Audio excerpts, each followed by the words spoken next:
In a land where history whispers from every stone, our roots go deep through centuries of faith and devotion. From the dawn of Christianity, amidst the sands of time, the Universal Syriac Orthodox Church, a beacon of hope, stands tall against the shifting sands of empires. Through adversity and triumph, their spirit never wavers. It's our story, our identity. We carry on the legacy of our ancestors, preserving our faith for the generations to come.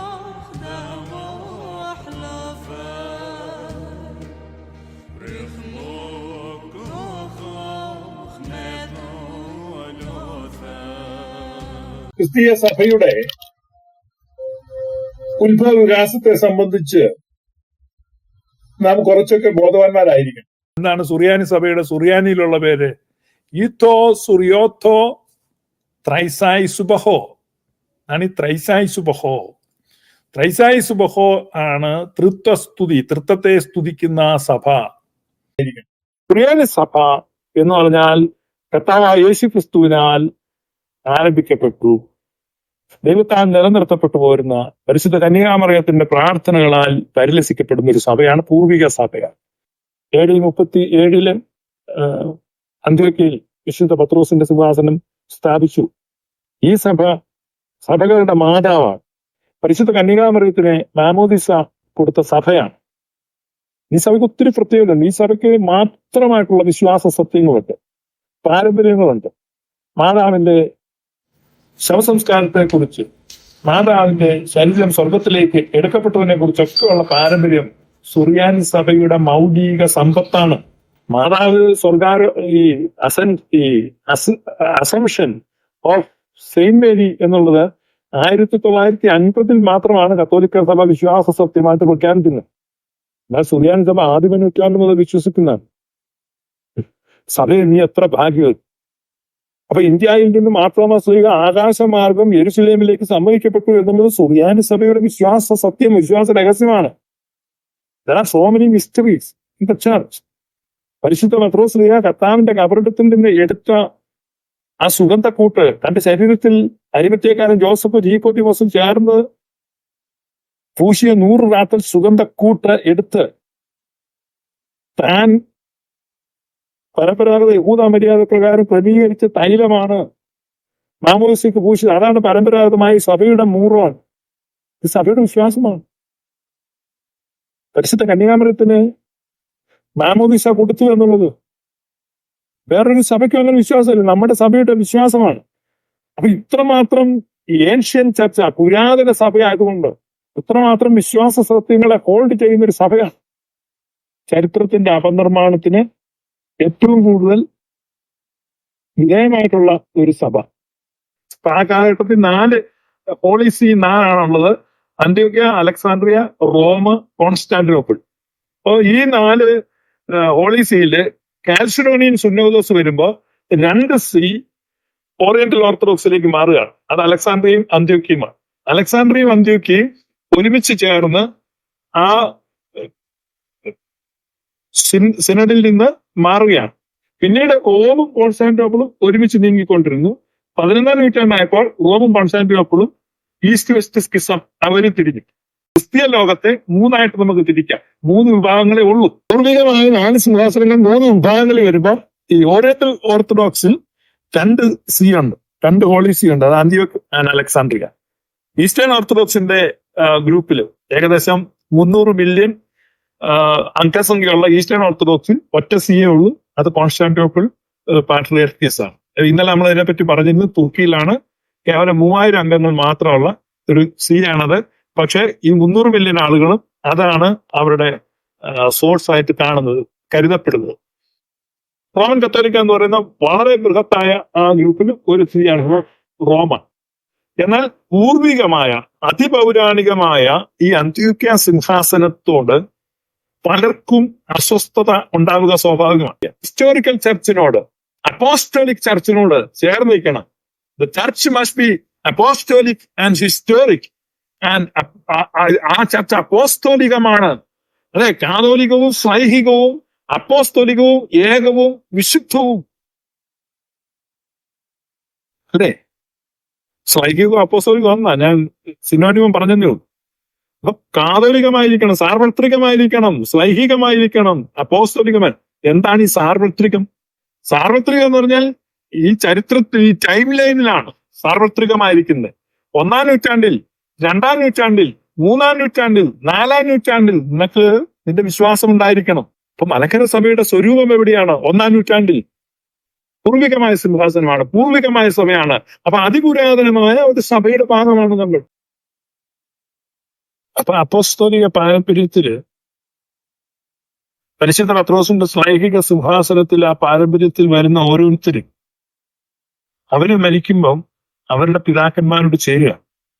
ആ ക്ലാനിലേക്ക്, ആ ക്ലൗഡിലേക്ക് ആണ് അവർ add ചെയ്തത്. 1 കൊരിന്ത്യർ 15-ാം അധ്യായത്തിൽ എല്ലാവരും മരിക്കുന്ന പോലെ ക്രിസ്തുവിൽ എല്ലാവരും ജീവിപ്പിക്കപ്പെടും. ഓരോരുത്തരും താൻ്റെ നിലയിലെത്രയും, but every man in his own order. ഇതാണ് യാക്കോബിനെ കുറിച്ച് അവിടെ എഴുതിയിരിക്കുന്നത്. താൻ തന്റെ ജനത്തോട് ചേർന്നു. പിതാക്കന്മാര് മരിക്കുമ്പോ അതിന് തൊട്ടു പുറയിലുള്ള ഇപ്പൊ പാത്രിയർക്കീസിനോട് ചേരുകയാണ്. അപ്പൊ അതിന്റെ പിന്തുടർച്ചയുള്ള മുൻഗാമിയോട് ചേരുകയാണ്. അങ്ങനെ പോകുമ്പോ അങ്ങനെയാണ് ഇവര് തമ്മിൽ ചേരുന്നത്. ഇതിനെയാണ് അപ്പോസ്തോലിക പിന്തുടർച്ച എന്ന് പറയുന്നത്. അപ്പൊ ആ ലീനിയേജ് യേശു കർത്താവ് വരെ നിൽക്കുക. മത്തായിയുടെ സുവിശേഷം 22:32, ലൂക്കാസ് സുവിശേഷം 20:38. ഈ വാക്യങ്ങളൊക്കെ നിങ്ങൾ വായിച്ചു നോക്കുക. അവിടെ യേശുക്രിസ്തു വ്യക്തമായിട്ട് പറയുകയാണ്, മരിച്ചു എന്ന് നിങ്ങൾ പറയുന്നെങ്കിലും ദൈവസന്നിധിയിൽ അവർ ജീവിച്ചിരിക്കുന്നു, അവർ മരിച്ചിട്ടില്ല. അപ്പൊ ദൈവസന്നിധിയിൽ ജീവിച്ചിരിക്കുന്നു എന്ന് പറയുമ്പോ പത്രോസ് ലിഹ, പൗലോസ് ലിഹ അവിടെ നിന്ന് ഇങ്ങോട്ട് വന്നു കഴിഞ്ഞാൽ ഇഗ്നാത്തിയോസ് ന്യൂറോനോ ഇങ്ങോട്ട് വന്ന് എല്ലാ പിതാക്കന്മാരും പാത്രിയർക്കീസുമാരും എല്ലാം ദൈവത്തിന്റെ സന്നിധി ജീവിച്ചിരിക്കുകയാണ്. അപ്പൊ ഇവരെല്ലാം കൂടെ ചേർന്നിട്ടുള്ള ഒരു ക്ലൗഡാണ് ദൈവത്തിന്റെ സഭ. Belong to a true church. അതാണ് അപ്പോസ്തോലിക് സക്സഷൻ. ഒരു വൃക്ഷമായിട്ട് സഭയെ കണക്കാക്കിയാൽ അതിന്റെ നമുക്ക് കാണപ്പെടാത്ത വേരുകളായിട്ടാണ് അദൃശ്യ മണ്ഡലത്തിൽ വാങ്ങിപ്പോയ വിശുദ്ധന്മാരും പിതാക്കന്മാരും നിൽക്കുന്നതെന്ന് ഞാൻ 100 പ്രാവശ്യം പറഞ്ഞിട്ടുണ്ട്. അതാണ് ട്രൂ ഓർത്തഡോക്സ് അണ്ടർസ്റ്റാൻഡിങ്.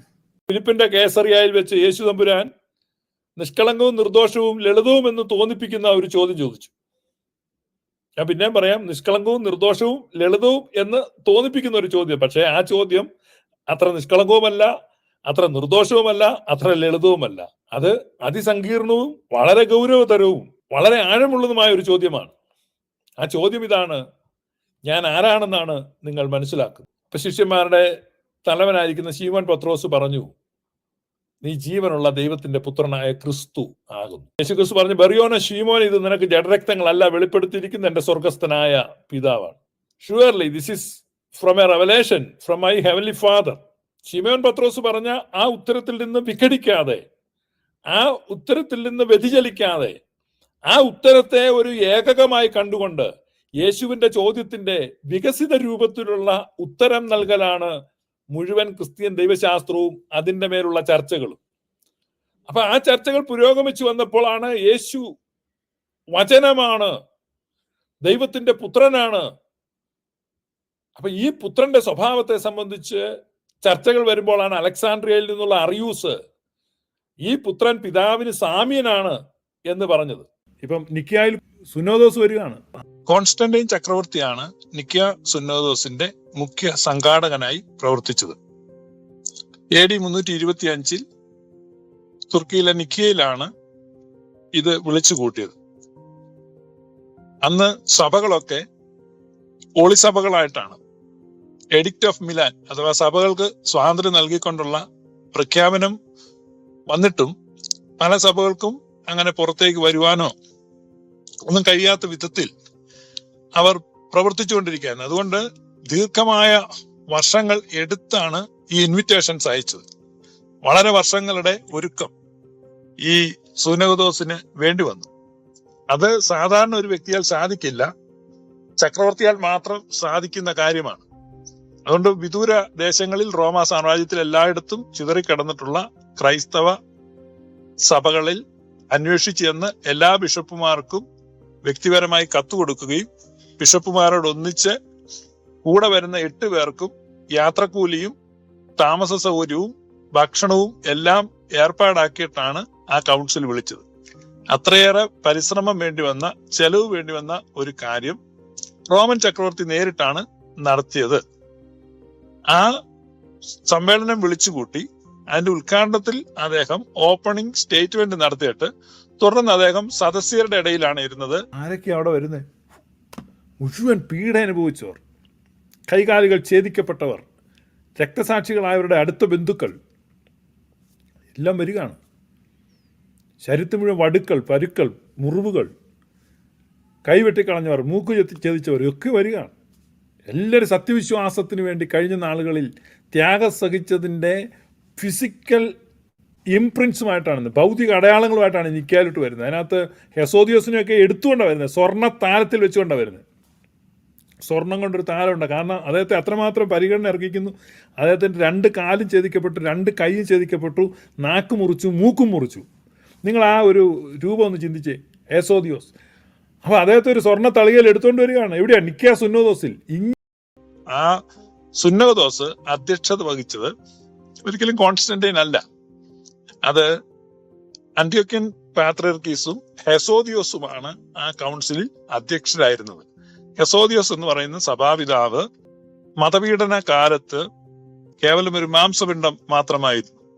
ഇങ്ങനെ പീഡ സഹിച്ച, യാതനകൾ സഹിച്ച, കനൽ വഴികളിലൂടെ നടന്നു വന്നിട്ടുള്ള പിതാക്കന്മാരാണ് 318 പേരെ വന്നിരിക്കുന്നത്. അന്നൊരു ഷമ്മാശനായിരിക്കുന്ന അലക്സാണ്ട്രിയയിൽ നിന്ന് തന്നെ വന്ന അത്തനേഷ്യസ് ഷമ്മാശനാണ്. പിന്നീട് അദ്ദേഹം ബിഷപ്പായി. ഷമ്മാശനായിരിക്കുമ്പോൾ അദ്ദേഹം അറിയൂസിനെ എതിർത്തു. അറിയൂസിനെ നേർക്ക് നേർ എതിർത്തു നിന്നു. സമനല്ല, സാമ്യനല്ല, സമനാണെന്ന്, പിതാവിനോട് സമത്വമുള്ളവൻ. അങ്ങനെയാണ് നമ്മുടെ വിശ്വാസ പ്രമാണത്തിൽ ആ ഒരു ടേം വരുന്നത്. നിങ്ങൾ വിശ്വാസ പ്രമാണം ചൊല്ലുമ്പോൾ ദൈവത്തിന്റെ ഏകപുത്രനും സർവ്വലോകങ്ങൾക്ക് മുമ്പേ പിതാവിൽ നിന്ന് ജനിച്ചവനും പ്രകാശത്തിൽ നിന്നുള്ള പ്രകാശവും സത്യദൈവത്തിൽ നിന്നുള്ള സത്യദൈവവും ജനിച്ചവനും സൃഷ്ടിയല്ലാത്തവനും സാരാംശത്തിൽ പിതാവിനോട് സമത്വമുള്ളവനും, ഈ സമത്വമുള്ളവനും എന്ന വിശ്വാസ പ്രമാണത്തിൽ ആ ഭാഗം കേൾക്കുമ്പോൾ നിങ്ങൾ അനുസ്മരിക്കേണ്ടത് അത്തനേഷ്യസ് എന്ന പിതാവിനെയാണ്. ഒരു ശമാശനായിരിക്കുമ്പോൾ അന്നത്തെ ഒരു ബിഷപ്പായിരിക്കുന്ന അറിയൂസിനെ മുഖാമുഖം നിന്ന് എതിർത്ത് പറഞ്ഞു, സാമ്യനല്ല സമനാണ്. അവൻ സമനോ സാമ്യനോ എന്ന ചോദ്യത്തിന് സാമ്യൻ എന്ന് പറഞ്ഞു വന്ന ആ ചിന്താധാരകളെ വഴിതിരിച്ചു വിട്ടത് പരിശുദ്ധ റൂഹ അത്തനേഷ്യസ് പിതാവിൽ ഇടപെട്ട്, അത്തനേഷ്യസ് പിതാവാണ് പറഞ്ഞത് സാമ്യനല്ല സമനാണ്. അപ്പൊ നിങ്ങൾ വിശ്വാസ പ്രമാണം കേൾക്കുമ്പോൾ സമത്വമുള്ളവൻ എന്ന് കേൾക്കുമ്പോൾ അത്തനേഷ്യസ് പിതാവിനെ ഓർക്കണം. അദ്ദേഹമാണ് അത് പറഞ്ഞത്. അങ്ങനെ അറിയൂസിന്റെ വേദവിപരീതമാണ് മാറുകയാണ്. പിന്നീട് മാസിഡോണിയസിന്റെ വേദവിപരീതം വരുന്നുണ്ട്. പരിശുദ്ധ റൂഹായെ സംബന്ധിച്ച് പറഞ്ഞു, പരിശുദ്ധ റൂഹ ഒരു ശക്തിയാന്ന് പറഞ്ഞു. അപ്പോഴാണ് ഈ കോൺസ്റ്റാന്റിനോപ്പിൾ സുന്നോദോസ് വന്ന് പരിശുദ്ധാത്മാവ് ശക്തിയല്ല, വ്യക്തിയാണ്, പിതാവിനെ പുത്രനെയും പോലെ വ്യക്തിയാണ്. അവിടെയാണ് മൂന്നാമത്തെ സ്റ്റാൻസ വരുന്നത്, കോൺസ്റ്റാന്റിനോപ്പിൾ സുന്നോദോസ്. പിന്നീടാണ് എഫേസോസിലെ സുന്നോദോസിൽ നെസ്തോർ പറയാണ് യേശുക്രിസ്തുവിനെ സംബന്ധിച്ച്, യേശുക്രിസ്തുവിന്റെ സ്വഭാവത്തെ സംബന്ധിച്ച്, നേച്ചർ ഓഫ് ക്രൈസ്റ്റ്. യേശുക്രിസ്തുവിൽ മനുഷ്യ സ്വഭാവവും ദൈവ സ്വഭാവവും മാറി മാറി വരുന്നു. ഒരു സമയത്ത് ഒരു സ്വഭാവം, ചിലപ്പോൾ അവൻ മനുഷ്യനാണ്, ചിലപ്പോൾ അവൻ ദൈവമാണ്. അപ്പൊ അതിനെയാണ് അലക്സാണ്ട്രിയയിലെ കുറിലോസ് അല്ലെങ്കിൽ സിറിൽ ഓഫ് അലക്സാണ്ട്രിയ അദ്ദേഹം എതിർക്കുന്നത്. ഈ സമയത്ത് അന്ത്യോക്യൻ പിതാക്കന്മാർ എഫേസോസ് സുന്നോദോസിൽ എത്തിച്ചേർന്നെങ്കിലും അന്ത്യോക്യയിലെ തങ്ങളുടെ പഴയ സതീർത്ഥ്യനും സഹകാരിയും ഒക്കെ ആയിരുന്ന നെസ്തോറിനെ അനാത്തമ ചൊല്ലുന്നതിൽ അവർക്ക് വ്യക്തിപരമായ വിധത്തിൽ വിഷമമുണ്ടെങ്കിലും സത്യവിശ്വാസത്തിനോടൊപ്പം നിൽക്കുക. നെസ്തോർ അന്ത്യോക്യക്കാരനായിരുന്നെങ്കിലും അന്ത്യോക്യൻ സഭ ഒന്നടങ്കം സിറിൽ ഓഫ് അലക്സാണ്ട്രിയയുടെ ഒപ്പമാണ് നിന്നത്. കാരണം സത്യവിശ്വാസത്തെയാണ് അവർ മുൻനിർത്തി. എഫേസോസ് സുന്നോദോസിൽ ക്രിസ്തുവിന്റെ നേച്ചറിനെ സംബന്ധിച്ച് ഈ 2 നേച്ചറും ഒരു നേച്ചറായി നിലകൊള്ളുന്നു എന്നുള്ള മിയാഫൈസിറ്റിസം എന്നുള്ള ക്രിസ്തുവിജ്ഞാനീയ നിലപാട് എഫേസോസ് കൗൺസിലിൽ ഉറപ്പിച്ചപ്പോൾ തദ്വാര ആ വിശ്വാസത്തെ ഉറപ്പിക്കേണ്ടതിന്, അതായത് നിങ്ങൾ ശ്രദ്ധിച്ചു മനസ്സിലാക്കണം, ക്രിസ്തുവിൽ ദൈവത്വവും മനുഷ്യത്വവും എങ്ങനെ നിൽക്കുന്നു? ഒരു നേച്ചറായി നിൽക്കുന്നു, രണ്ട് നേച്ചറായിട്ടല്ല. ക്രിസ്തുവിൽ ദൈവ സ്വഭാവമുണ്ട്, മനുഷ്യ സ്വഭാവമുണ്ട് എന്ന് പറയുമ്പോൾ അത് ഇരുസ്വഭാവവാദമാണ്. അങ്ങനെ ഇരുസ്വഭാവമല്ല, ദൈവ സ്വഭാവവും മനുഷ്യ സ്വഭാവവും ഒരു സ്വഭാവമായി തന്നെ ക്രിസ്തുവിൽ നിൽക്കുന്നത്. One person and one nature എന്ന് പറയുമ്പോ one person with one nature, ആ പേഴ്സണെ പ്രസവിച്ച പരിശുദ്ധ മറിയം ദൈവമാതാവാണ്. ഇതാണ് എഫേസോസ് കൗൺസിൽ. അവിടെയാണ് തിയോട്ടോക്കോസ് എന്ന് കന്യകാമറിയത്തെ വിളിച്ചത്. തിയോട്ടോക്കോസ് എന്ന് കന്യകാമറിയത്തെ വിളിക്കുന്നത് ക്രിസ്തുവിന്റെ സ്വഭാവത്തെ സംബന്ധിച്ച എഫേസോസ് കൗൺസിലിന്റെ ആ തീരുമാനത്തെ സീൽ ചെയ്യാനാണ്, ആ തീരുമാനത്തെ ഉറപ്പിക്കാനാണ്, ആ തീരുമാനത്തെ തലമുറയോളം ആളുകൾക്ക് മനസ്സിലാകേണ്ടതിനാണ് തിയോട്ടോക്കോസ് എന്ന് വിളിച്ചത്. ദൈവപ്രസവിത്രി, ദൈവത്തെ പ്രസവിച്ചവൾ, ദൈവത്തെ മടിയിൽ താലോലിച്ചവൾ, ദൈവത്തിന് മുലപ്പാൽ കൊടുത്തവൾ. 451 കാൽസിഡോൺ കൗൺസിൽ പോപ്പ് ലിയോ തന്റെ സ്വാധീനം ഉപയോഗിച്ച് വിളിച്ചു കൂട്ടുകയാണ്. എന്നിട്ട് പോപ്പിന്റെ ഒരു ദൈവശാസ്ത്ര പ്രബന്ധം, അതാണ് തുമി ഓഫ് ലിയോ എന്നറിയപ്പെടുന്നത്, അത് കാൽസിഡോണിൽ വായിക്കുകയാണ്. അപ്പൊ ക്രിസ്തുവിനെ സംബന്ധിച്ച്, ക്രിസ്തുവിന്റെ ദൈവത്വത്തെ സംബന്ധിച്ച്, ക്രിസ്തുവിന്റെ നേച്ചറിനെ സംബന്ധിച്ചെല്ലാം വളരെ ഡീറ്റെയിൽഡ് ആയിട്ട് ലിയോ ഒരു സാധനം എഴുതി കൊടുത്തു. അന്ത്യോക്യയിൽ നിന്നും അലക്സാണ്ട്രിയയിൽ നിന്നുമുള്ള പ്രതിനിധി സംഘം എത്തും മുമ്പ് ഇവര് ചടുതിയിൽ സുന്നോദോസിന്റെ നടപടിക്രമങ്ങൾ പൂർത്തീകരിച്ച് ഇതങ്ങ് വായിച്ചു. ഇതാണ് നമ്മുടെ തീരുമാനം. അപ്പൊ അന്ത്യോക്യ അലക്സാണ്ട്രിയ പിതാക്കന്മാർ കാൽസിഡോൺ സുന്നോദോസിൽ ചെല്ലുമ്പോഴേക്കും ഇവരിത് വായിച്ചു. അപ്പൊ അവർ ചോദിച്ചു, എന്താണ് തീരുമാനം? ഇതാണ് ഇത് കൃത്യമായിട്ട് സിറിൽ ഓഫ് അലക്സാണ്ട്രിയ പറഞ്ഞ പോലെ തന്നെയാണ്. ഇവരിത് വായിച്ചു നോക്കിയിട്ട് പറഞ്ഞു, ഇതല്ല സിറിൽ ഓഫ് അലക്സാണ്ട്രിയ പറഞ്ഞത്. അപ്പൊ റോമിന്റെ പ്രതിനിധികളും കോൺസ്റ്റാന്റിനോപ്പിളിന്റെ പ്രതിനിധികളും പറഞ്ഞല്ല, ഇത് തന്നെയാണ്. അന്ത്യോക്യയിൽ നിന്നും അലക്സാണ്ട്രിയയിൽ നിന്നുമുള്ള പ്രതിനിധികൾ പറഞ്ഞു, ഞങ്ങൾക്ക് നല്ല നിശ്ചയമുണ്ട്, എഫേസോസ് സുന്നോദോസിൽ ഏറ്റുപറഞ്ഞ സത്യവിശ്വാസം, സിറിൽ ഓഫ് അലക്സാണ്ട്രിയ പഠിപ്പിച്ച സത്യവിശ്വാസം ഇതല്ല, ഞങ്ങൾക്ക് ഉറപ്പുണ്ട്. ഇത് നെസ്തോർ പറഞ്ഞതാണ്, നിങ്ങൾ വേറൊരു രൂപത്തിൽ എഴുതി വച്ചിരിക്കുന്നത്. നിങ്ങൾ മനസ്സിലാക്കണം, കാൽസിഡോൺ സുന്നോദോസിൽ അവർ പാസാക്കി വെച്ച പോപ്പ് ലിയോയുടെ തുമിയിൽ നെസ്തോറിനിസം തന്നെ വേറൊരു രൂപത്തിൽ എഴുതിയിരിക്കുകയാണ്. അലക്സാണ്ട്രിയയിൽ നിന്നും അന്ത്യോക്യയിൽ നിന്നും ഞങ്ങൾക്കൊന്നും പഠിക്കാനില്ല, അവർക്ക് അവരുടെ ഈഗോ കയറി വന്നു. പോപ്പ് ലിയോ പറഞ്ഞത് മതി. അങ്ങനെ അന്ത്യോക്യ അലക്സാണ്ട്രിയ സഭകൾ കാൽസിഡോൺ സുന്നോദോസോടുകൂടെ ഇവരുമായി വഴിപിരിഞ്ഞു വേറിട്ട് സഞ്ചരിക്കുവാൻ തുടങ്ങി. അതാണ് സത്യവിശ്വാസം, ഇതാണ് പൂർവികമായ വിശ്വാസം. അപ്പൊ സത്യവിശ്വാസത്തെ മുറുകെ പിടിച്ചുകൊണ്ട് മൂന്നാം പൊതുസുന്നോദോസ് ഏറ്റുപറഞ്ഞ സത്യവിശ്വാസത്തിൽ നിന്ന് വ്യതിചലിച്ചു പോയ ഇവരോട് വേർപെട്ടുകൊണ്ട് അലക്സാണ്ട്രിയൻ അന്ത്യോക്യൻ സഭകൾ, പിന്നീട് അർമീനിയൻ സഭയും ആ ഒപ്പം വരുന്നുണ്ട്. ഈ സഭകൾ ഒരുമിച്ച് പോകാൻ തുടങ്ങി. ഇതാണ് സത്യവിശ്വാസത്തിന്റെ നേർധാര. ഈ സത്യവിശ്വാസം, ആ സത്യവിശ്വാസമാണ് പിന്നീട് അന്ത്യോക്യയുടെ പാത്രിയർക്കീസ് ആയിരുന്ന സേവേറിയോസ് ഏറ്റുപറഞ്ഞത്. സിറിൽ ഓഫ് അലക്സാണ്ട്രിയയുടെ സത്യവിശ്വാസം അല്ലെങ്കിൽ എഫേസോസ് കൗൺസിലിന്റെ സത്യവിശ്വാസം മുറുക്കെ പിടിച്ചതിനാണ് സേവേറിയോസ് പാത്രിയർക്കീസ് ബാവ അതികഠിനമായ പീഡനങ്ങൾക്ക് ഇരയായിത്തീർന്നത്. ഫിലിപ്പിന്റെ കേസറിയായിൽ തന്റെ പൂർവികനായിരിക്കുന്ന പത്രോസ് ലീഗ ഏറ്റുപറഞ്ഞ വിശ്വാസം അത് കൃത്യമായി വിശദീകരിച്ചപ്പോൾ അതിന്റെ വിപുലീകരണത്തിൽ മൂന്നാമത്തെ പൊതുസുന്നോദോസ് എഫേസോസ് കൗൺസിലിൽ സിറിൽ ഓഫ് അലക്സാണ്ട്രിയ പറഞ്ഞു കൊടുത്ത വിശ്വാസത്തെ അതേപടി ഉയർത്തിപ്പിടിച്ചുകൊണ്ട് എഫേസോസ് കൗൺസിലിന്റെ സകല സാരാംശത്തെയും ഈ സ്റ്റേറ്റ്മെന്റിൽ അന്ത്യോക്യയുടെ പാത്രിയർക്കീസ് ആയിരുന്ന സേവേറിയോസ് ഏറ്റു പറഞ്ഞു, മറിയം സംശയം കൂടാതെ ദൈവമാതാവാണ്. ഇപ്പൊ ചക്രവർത്തി സ്വാഭാവികമായിട്ടും കാൽസിഡോണിയൻ പക്ഷത്ത് നിൽക്കുന്നു, അധികാരം എല്ലാം ആ പക്ഷത്താണ്. പക്ഷെ വിശ്വാസികൾ കൂടുതൽ നോൺ കാൽസിഡോണിയൻ പക്ഷത്താണ്. ഇങ്ങനെ ഒരു അന്തരീക്ഷത്തിലാണ് അവിടെ കാര്യങ്ങൾ വീണ്ടും മുന്നോട്ട് പോകുന്നത്. അപ്പൊ കാൽസിഡോണിയൻ അനുഭാവികളും കാൽസിഡോണിയൻ വിരോധികളും AD 518 ജസ്റ്റീനിയൻ ചക്രവർത്തിയാണ് അധികാരത്തിൽ വരുന്നത്. അധികാരം ഏറ്റ ഉടൻ തന്നെ നോൺ കാൽസിഡോണിയൻസിനെതിരായിട്ട് ഇന്ന് നമ്മൾ വിശ്വസിക്കുന്ന യാക്കോബായ വിശ്വാസം അല്ലെങ്കിൽ ഓറിയന്റൽ ഓർത്തഡോക്സ് വിശ്വാസം ഹോൾഡ് ചെയ്യുന്നവർക്കെതിരായി അതികഠിനമായ പീഡനം അഴിച്ചുവിട്ടു.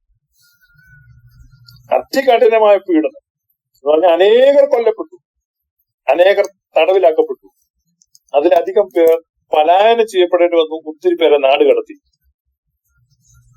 ചിലരുടെ കൈവിരലുകൾ മുറിച്ചു കളഞ്ഞ് എഴുതാതിരിക്കാൻ, ചിലരുടെ നാക്ക് മുറിച്ചു സംസാരിക്കാതിരിക്കാൻ. നമ്മളെ സഭ അനുഭവിച്ച ഏറ്റവും വലിയൊരു പീഡന കാലഘട്ടമാണ് 518 മുതൽ 530 വരെ അതികഠിനമായ പീഡനമായിരുന്നു. 530 ആയപ്പം ജസ്റ്റീനിയൻ ചക്രവർത്തി പെർസിക്യൂഷന്റെ കാഠിന്യം ഒന്ന് കുറച്ചു. 532 ആയി കഴിഞ്ഞപ്പോഴേക്കും ജസ്റ്റീനിയൻ അയക്കും സേവറസ് പാട്രിക്കസിന് ആളെ വിട്ടു. നമുക്ക് ചർച്ച ചെയ്യാം, നമുക്ക് ഒരു സമവായം. അങ്ങനെ സേവറസ് പാട്രിക്കസ് വരിക. സേവറസ് പാട്രിക്കസ് എന്ന് പറഞ്ഞാൽ അദ്വിതീയനായ പ്രഭാഷകനാണ്. അദ്ദേഹത്തിന്റെ ദൈവശാസ്ത്ര അവഗാഹവും തിരുവെഴുത്തുകളെ ഉച്ചരിച്ചുള്ള സംസാരവും ലോജിക്കൽ ആർഗ്യുമെന്റ്സും ആ വാഗ്ധോരണിയും ആ ദൈവ പരിശുദ്ധാത്മാവിന്റെ സാന്നിധ്യവും എതിരാളികൾ നിഷ്പ്രഭമായി പോകാൻ ആരെയും സ്വാധീനിക്കാൻ കഴിവുള്ള ഈ സെവറസിന്റെ പ്രസംഗം കാരണം മടുത്തിട്ട് ഏറ്റവും അവസാനം നാക്ക് മുറിക്കാനൊക്കെ ഓർഡർ ചെയ്യുന്നു ഇവൻ പ്രസംഗിക്കാതിരിക്കാൻ വേണ്ടി. കാരണം പ്രസംഗിച്ചു കഴിഞ്ഞാൽ എതിരാളികൾ ഇൻഫ്ലുവൻസ്ഡ് ആണ്. സെവറസ് പാത്രിക്കിസ് വന്നിട്ട് പ്രസംഗിക്കാം. അപ്പൊ ആ സമയം നിങ്ങൾ മനസ്സിലാക്കണം, അലക്സാണ്ട്രിയയില് അന്ന് സെവറിയസ് പാത്രിക്കിസ് ആണ് നോൺ കാൽസിഡോണിയൻസിന്റെ ചാമ്പ്യൻ. നോൺ കാൽസിഡോണിയൻസിനെ മുഴുവൻ നയിക്കുന്നത് സെവറിയസ് ആണ്. ഇന്ന് സെവറിയസ് പാത്രിക്കിസിന്റെ ഏറ്റവും അടുത്ത സുഹൃത്ത് തിയഡോഷ്യസ് അലക്സാണ്ട്രിയൻ പാത്രിർക്കീസായി. അതായത് ഇന്നത്തെ കോപ്റ്റിക് സഭയുടെ പാത്രിർക്കീസായി തിയോഡോഷ്യസ്. പറഞ്ഞാൽ ഇന്നത്തെ നമ്മുടെ ചെറുപ്പക്കാരുടെ ഭാഷ പറഞ്ഞ ചങ്കാണ്, സേവറിയസിന്റെ ചങ്ക.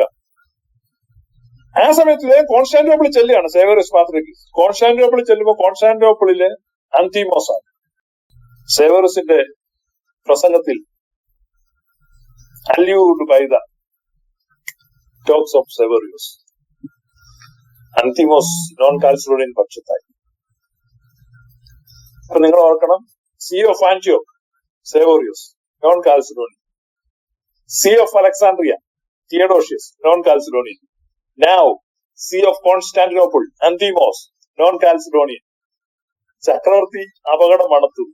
കാരണം 4 സി ആണുള്ളത്: അന്ത്യോക്യ, അലക്സാണ്ട്രിയ, റോം, കോൺസ്റ്റാന്റിനോപ്പിൾ. അതിൽ അന്ത്യോക്യയും അലക്സാണ്ട്രിയയും കോൺസ്റ്റാന്റിനോപ്പിളും സേവറിയസിന്റെ കയ്യിൽ അമർന്നു. ഇനി ഒറ്റ എണ്ണേ ഉള്ളൂ, റോം മാത്രമേ ഉള്ളൂ.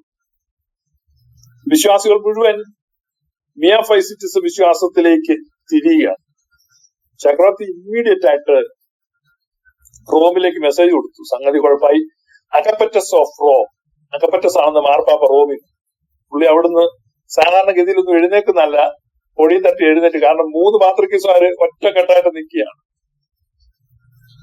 ഈ അഗപ്പറ്റസിന്റെ വരവാണ് അന്തിമോസിനെ ആദ്യം നമ്മളെ പിരിച്ചുവിട്ടു. കോൺസ്റ്റാന്റിനോപ്പിൾ പാത്രിക്കീസിനെ ഔട്ടാക്കി, ചക്രവർത്തിയെ സ്വാധീനിച്ച്. അപ്പൊ നിങ്ങൾ ഓർക്കണം, കോൺസ്റ്റാന്റിനോപ്പിൾ എന്ന് പറഞ്ഞാൽ റോമൻ സാമ്രാജ്യത്തിന്റെ ഈസ്റ്റേൺ ക്യാപിറ്റലാണ്. റോമിന്റെ ക്യാപിറ്റലാണ്, അല്ല, റോമ സാമ്രാജ്യത്തിന്റെ ക്യാപിറ്റലാണ് റോമെങ്കിലും അത് പാശ്ചാത്യ ക്യാപിറ്റലാണ്. റോമ സാമ്രാജ്യത്തിന്റെ ഏറ്റവും സമ്പന്നമായ, ഏറ്റവും സാംസ്കാരിക ഔന്നത്യമുള്ള കിഴക്കൻ പ്രദേശങ്ങളുടെ മുഴുവൻ ക്യാപിറ്റലാണ് കോൺസ്റ്റാന്റിനോപ്പിൾ. കോൺസ്റ്റാന്റിനോപ്പിളിലെ ചക്രവർത്തിയാണ് ഈ അന്തിമോസ് പിണക്കുന്നത്. കോൺസ്റ്റാന്റിനോപ്പിൾ എന്ന് പറഞ്ഞാൽ അവിടുത്തെ പാത്രിയർക്കീസ് ചക്രവർത്തിക്ക് തുല്യമാണ്. എന്ത് സുഖ സൗകര്യങ്ങളും ആജ്ഞാനുവർത്തികളും ഇഷ്ടം പോലെയുണ്ട്. ഈ രാജ്യത്തിന്റെ മുഴുവൻ സമ്പൽ സമൃദ്ധിയും അധികാരവും മുഴുവൻ വിരൽത്തുമ്പി നിൽക്കുന്ന ഒരു പദവിയാണ്.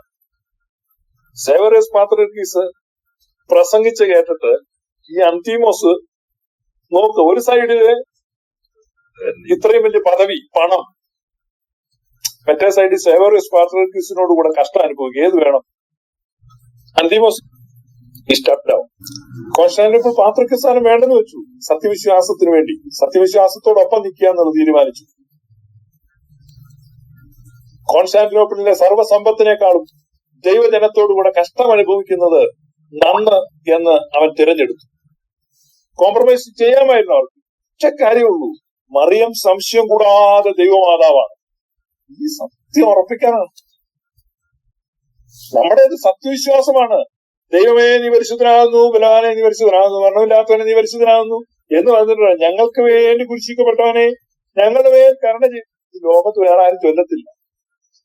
എന്നാൽ ഈ കുരിശിൽ തൂങ്ങിക്കിടക്കുന്ന ദൈവമാണെന്ന് പറഞ്ഞ് ഈ കുരിശ് വരയ്ക്കാൻ ലോകത്ത് കൈ പൊങ്ങുന്നത് ഇവന് മാത്രമേ ഉള്ളൂ. ഈ പരിശുദ്ധൻ എനിക്ക് വേണ്ടി കുരിശിക്കപ്പെട്ടു എന്ന് പറയുന്നതാണ് സത്യവിശ്വാസം. ഇപ്പൊ നിങ്ങൾക്ക് കൂടി കിട്ടിയോ? ഞങ്ങൾക്ക് വേണ്ടി കുരിശിക്കപ്പെട്ടവനെ, ദാറ്റ് ബ്രിങ്സ് ഡിഫറൻസ്. അപ്പൊ ആ ഒരു വിശ്വാസമാണ് മറിയം സംശയം കൂടാതെ ദൈവമാതാവ്. കന്യകാമറിയ പ്രസവിച്ച ആ ശിശു ദൈവമാണ്. കുരിശിൽ തൂക്കപ്പെട്ട യേശു തമ്പുരാൻ ദൈവമാണ്, അല്ലെ? അതുകൊണ്ടല്ലേ അവിടെ സ്ലീബായി വന്ദിപ്പതിനായി ഹേലനിരാജ്ഞി നൃപപട്ടണമാം റോമയിൽ നിന്നേറുശലേമാർന്നു ഇമ്മാനുവേൽ ദേവേശൻ തരുവിന്മേൽ തൂങ്ങി എൽഷദായ് തനയൻ വീരൻ തല താഴ്ത്തി മരിച്ചു. ഈ നമ്മള് പറയുമ്പോ അവിടെ സത്യവിശ്വാസം ക്രിസ്തുവിന്റെ പേഴ്സൺ, നേച്ചർ, ഇതില് ഉള്ള വിശ്വാസം, ഇത് നോൺ കോംപ്രമൈസിങ് ആയിരുന്നു. ഒരു തരത്തിലും കോംപ്രമൈസ് ചെയ്തില്ല. ആര് ചെയ്തില്ല? സേവറോസ് പാത്രിക്കീസ് ബാവ ചെയ്തില്ല. സേവറോസ് പാത്രിക്കീസ് ബാവയുടെ സ്നേഹിതനായ തിയോഡോഷ്യസ് ചെയ്തില്ല. സേവറോസ് പാത്രിക്കീസ് ബാവയുടെ പ്രസംഗം നിമിത്തം ഈ സത്യവിശ്വാസത്തിലേക്ക് വന്ന അന്തിമോസ് ചെയ്തില്ല. ഈ കാലഘട്ടത്തില് സേവറോസ് പാത്രിക്കീസ് ബാവയുടെ നാക്കു മുറിക്കാൻ കൽപ്പിച്ചു. പിന്നെ അദ്ദേഹത്തെ നാട് കടത്തി. അദ്ദേഹം അവിടുന്ന് ഈജിപ്തിലേക്ക് പോയി അവിടെ സാഖ എന്ന് പറയുന്ന ഒരു സ്ഥലത്താണ് അദ്ദേഹം താമസിച്ച് അവിടെ വെച്ച് അദ്ദേഹം കാലം ചെയ്തു. താൻ അന്ത്യോക്യ വിട്ടതിന് ശേഷം അധികം താമസിക്കാതെ അന്ത്യോക്യ എന്ന് പറയുന്ന അന്നത്തെ ഏറ്റവും കീർത്തിപ്പെട്ട പട്ടണമാണ്. ആ പട്ടണത്തിൽ വലിയ ഭൂകമ്പം ഉണ്ടായി. 2.5 ലക്ഷം പേര് കൊല്ലപ്പെട്ട ഭൂകമ്പം. അന്ത്യോക്യ പട്ടണം നാമാവശേഷമായി. പിന്നീട് ആ പട്ടണം പുതുക്കി പണിത് കഴിഞ്ഞപ്പോ 526 ആയപ്പോ അന്ത്യോക്യൻ പട്ടണത്തിൽ വലിയ തീപിടുത്തമുണ്ടായി. തീപിടുത്തത്തിൽ ആ പട്ടണം നശിച്ചു. രണ്ടാമത് വീണ്ടും ആ പട്ടണം പുതുക്കി പണിതു. അപ്പൊ 540 ആയപ്പോഴേക്കും പേർഷ്യൻ രാജാവ് ഖോസ്രോ വന്നിട്ട് അന്ത്യോക്യയെ കീഴ്പ്പെടുത്തി. ഈ സമയത്ത് എംപറർ ജസ്റ്റീനിയൻ സുറിയാനി സഭയുടെ മെത്രാച്ചന്മാരിൽ ബഹുഭൂരിപക്ഷം പേരെയും വധിച്ചു. ഈ കാലഘട്ടത്തില് സുറിയാനി സഭയുടെ മുഴുവൻ റീജിയനിലും 3 മെത്രാപ്പോലിത്തമാർ മാത്രമാണ് അവശേഷിച്ചത്. ബാക്കിയുണ്ടായിരുന്നവർ നാട് കടത്തപ്പെട്ടു, പലായനം ചെയ്യപ്പെടേണ്ടിയും കൊല്ലപ്പെടേണ്ടിയും വന്നു. ആ സമയത്ത് ഈ ജസ്റ്റീനിയൻ എന്ന് പറയുന്ന ഈ ക്രൂരനായ രാജാവിന്റെ ഭാര്യ തിയോഡോറ മാബൂഗിലെ ഒരു യാക്കോബായ പുരോഹിതന്റെ, ഞാൻ യാക്കോബായ എന്ന് പറഞ്ഞ മനസ്സിലാൻ പറയുന്നതാണ്, സുറിയാനി സഭയിലെ നോൺ കാൽസിഡോണിയൻ സിറിയക് പ്രീസ്റ്റിന്റെ മകളായിരുന്നു തിയോഡോറ. അപ്പൊ എല്ലാ കാലത്തും ഭരണകൂടങ്ങൾ എതിരാക്കുമ്പോൾ ഭരണസ്ഥലത്ത് എവിടെ നിന്നെങ്കിലും ഒരു ആനുകൂല്യം, അതല്ല കഥ കാണും. നമ്മൾ ബൈബിളിലൂടെ എസ്തേറിന്റെ കാലഘട്ടത്തിൽ കാണാം. അഹസ്വറോസ് രാജാവിൽ നിന്ന് യഹൂദ വംശത്തെ മുഴുവൻ മുടിച്ചു കളയുവാൻ ഒരു കൽപ്പന ഹാമാൻ ഒബ്റ്റൈൻഡ് എ കമാൻഡ്മെന്റ്. അപ്പം എസ്തേർ രാജ്ഞി കൊട്ടാരത്തിനകത്ത് നിൽക്കുകയും എസ്തേർ രാജ്ഞിയുടെ സഹായത്താൽ മൊർദെഖായിക്ക് ഒരു കൽപ്പന അനുകൂലമായി കിട്ടുകയും ചെയ്തു. അപ്പം എസ്തേർ രാജ്ഞിയെ പോലെ തിയോഡോറ രാജ്ഞി കൊട്ടാരത്തിനകത്ത് നിൽക്കുകയും മൊർദെഖായിയെ പോലെ, മൊർദെഖായി എങ്ങനെയായിരുന്നു? ഒരു യാചകനെ പോലെ, ഒരു ഭിക്ഷുവിനെ പോലെ രാജകൊട്ടാരത്തിന്റെ വാതിൽപ്പടിക്കൽ ഇരിക്കുക. അതുപോലെ തന്നെ കീറിപ്പറഞ്ഞ വസ്ത്രങ്ങളും പിഞ്ചി വസ്ത്രങ്ങളുമായി പഴകിയ വസ്ത്രങ്ങളുമായി സഞ്ചരിച്ചവനാണ് യാക്കോബ് ബുർദാന. അതുകൊണ്ട് യാക്കോബ് ബുർദാന എന്ന് പറയുന്നത് എന്ന് പറഞ്ഞാൽ പിച്ചക്കാരനെ പോലെ തോന്നിക്കുന്ന, ഒരു അലഞ്ഞു തിരിയുന്ന ഒരു ഫക്കീറിനെ പോലെ തോന്നിപ്പിച്ചു. കാരണം അത്രമാത്രം പ്രയാസം അനുഭവിക്കും. അപ്പൊ എത്ര കൃത്യമായിട്ട് ബൈബിളിൽ നമുക്ക് ഈ യാക്കോബ് ബുർദാനയും തിയോഡോറ രാജ്ഞിയും കാണുമ്പോൾ സമാനമായ ഒരു പഴയ നിയമത്തിൽ അതിന്റെ നിഴലുണ്ട്. യാക്കോബായ സഭ ഉയർത്തെഴുന്നേൽക്കുന്നതിന്റെ നിഴലാണ് ബുക്ക് ഓഫ് എസ്തേറിൽ കാണുന്നത്. നമ്മുടെ സഭയെ സംബന്ധിച്ച് സെയിം തിയോഡോറയാണ്. തിയോഡോറെ നമ്മൾ സഭ വിശുദ്ധയായിട്ടാണ് കാണുന്നത്. കാരണം സത്യവിശ്വാസം നിലനിർത്താൻ ഏറ്റവും വലിയ ത്യാഗം. കാരണം തലപോകുന്ന കേസാണ്. രാജകൊട്ടാരത്തിൽ ഇരുന്നുകൊണ്ട് രാജാവിന്റെ നയങ്ങൾക്കെതിരായി ചരട് വലിച്ചാണ് സഭയെ നിലനിർത്തുന്നത്. ഈ തിയോഡോറ ജയിലിൽ നിന്ന് ഈ ബിഷപ്പുമാരെ പുറത്തിറക്കാൻ സഹായിച്ചു. ഇനി നിങ്ങൾ ആ പശ്ചാത്തലം മനസ്സിലാക്കുക. യാക്കോബ് ബുർദാനയെ വാഴിക്കുന്ന അവിടെ വെച്ചാണ്. ഈ യാക്കോബ് എന്ന് പറയുന്ന ഇദ്ദേഹത്തെ കോൺസ്റ്റാന്റിനോപ്പിളിൽ എത്തി. അദ്ദേഹം ഒരു പുരോഹിതനായിരുന്നു. അദ്ദേഹത്തെ വാഴിക്കാൻ വേണ്ടി എഡേസയിലെ മെത്രാപ്പോലിത്തയായിട്ട് ഇദ്ദേഹത്തെ വാഴിക്കാൻ. ഇദ്ദേഹത്തെ വാഴിക്കുന്നത് ഈ അന്തിമോസ് ആണ്. ഇദ്ദേഹത്തിന്റെ വാഴ്ച നടക്കുമ്പോ കോൺസ്റ്റാന്റിനോപ്പിളിൽ നിന്നുള്ള അന്തിമോസ്, അലക്സാണ്ട്രിയയിൽ നിന്നുള്ള തിയഡോഷ്യസ്, ഇവർ രണ്ടുപേരെ നിങ്ങൾക്ക് പരിചയമുണ്ട്.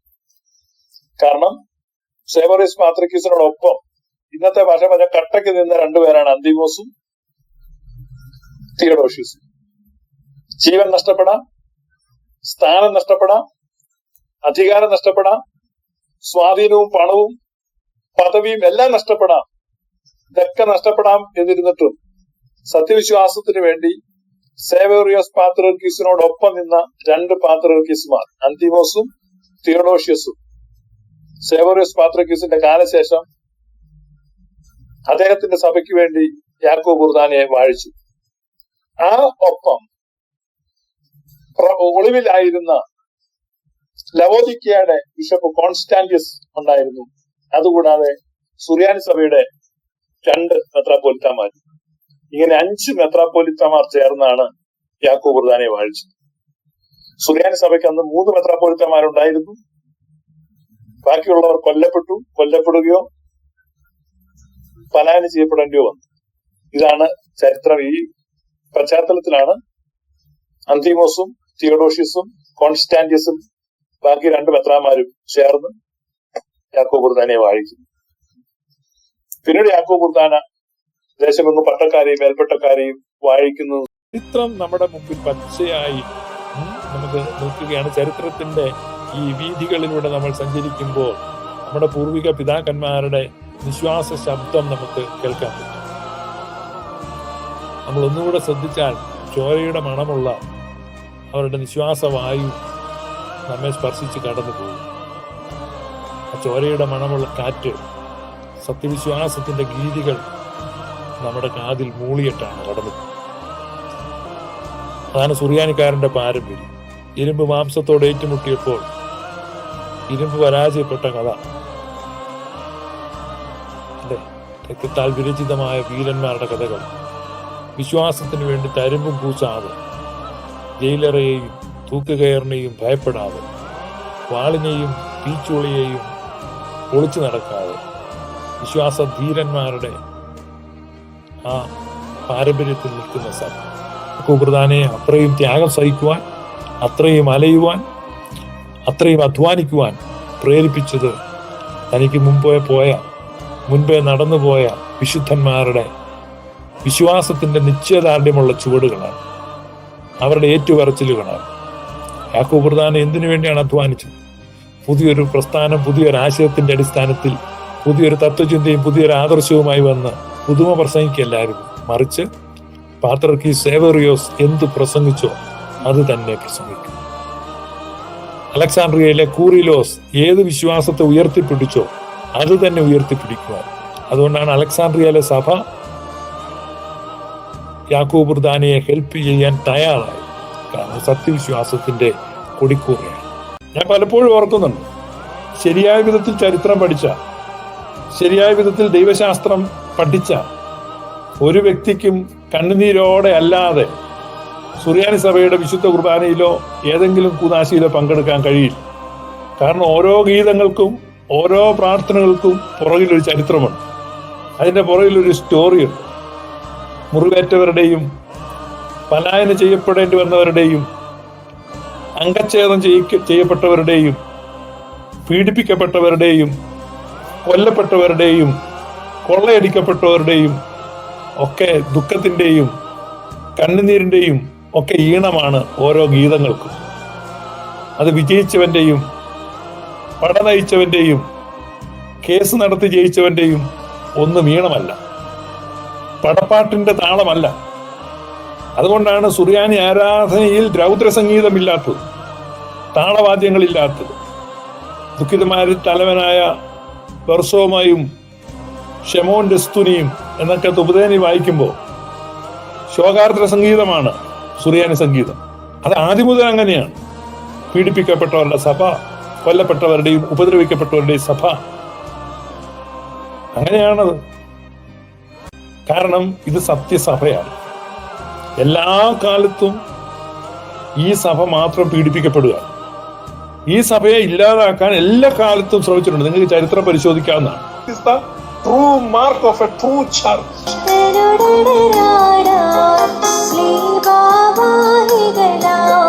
സഹദേന്മാർ ചെന്നു